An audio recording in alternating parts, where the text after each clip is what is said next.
Bakının Suraxanı rayonunda Zığ-Hövsan avtomagistralının yaxınlığında yerləşən Duzlu gölün ətrafı hər il yay fəslində insanlarla dolu olur.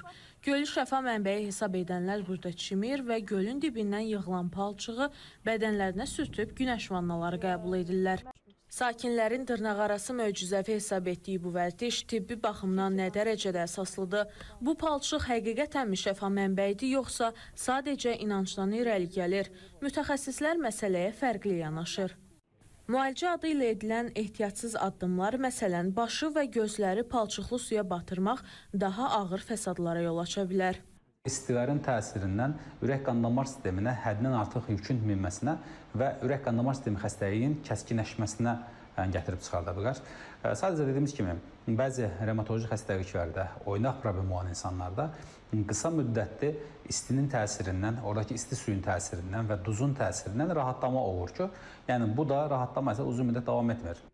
Göründüyü kimi, özbaşına həkim məsləhəti olmadan atılan hər bir addım şəfa əvəzinə ciddi sağlamlıq problemləri yarada bilər.